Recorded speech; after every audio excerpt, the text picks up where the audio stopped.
So என்னோடய friend ஒருத்தன் ஜென்கின்ஸ்ன்னு சொல்லிட்டு ஸ்கூல் ஃப்ரெண்டு. ஸோ அவன் வந்து அப்போ யூஎஸில் எங்கேயோ இருந்தான். ஸோ அவன் அப்பப்போ பேசிகிட்டு இருக்கும்போது அவன் வந்து ஃபிலிம்ஸ்லாம் நிறையா பாடுறா அப்படின்னு சொன்னான். நான் நிறையா பார்த்து தானடா இருக்கேன் அப்படின்ற மாதிரி சொல்லும்போது, இங்கிலீஷ் படம் நிறையா பாரு. பார்த்து தான் இருக்கேன். இங்கிலீஷ் படம்னா என்னன்னா நம்ம வந்து அப்போ நம்ம பார்க்குற படங்கள் வந்து அதுதானே. லைக் வந்து அர்னால்டு ஷ்வார்ஸ்நெகரோட படங்கள். அப்புறம் நீங்கள் தியேட்டரில் என்ன போடுறீங்களோ அதான். ஆமாம், தியேட்டரில் மதுரையில் வந்து இப்போ மாப்பிள்ளை நாயர்னு ஒரு தியேட்டரில் தான் இங்கிலீஷ் படங்கள் வரும். அதில் என்ன படம் வருதோ அதுதான் நம்ம பார்ப்போம். Plus Bruce Lee film, Jackie Chan film இப்படி தான் இருக்கும்.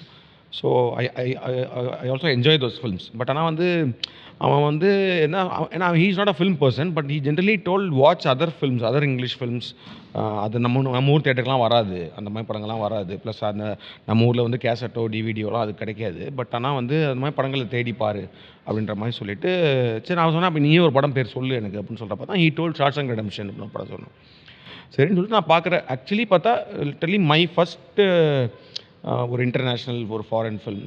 Not the leaving the commercial space. Like நான் சொன்ன மாதிரி இந்த கமர்ஷியல் நம்ம பார்த்த ஒரு டைட்டானிக், ஜுராசிக் பார்க்க மீறி நான் பார்த்த ஒரு ஃபஸ்ட்டு ஃபிலிம்னா ஷார்ட்ஸ் ரெடெம்ப்ஷன் தான்.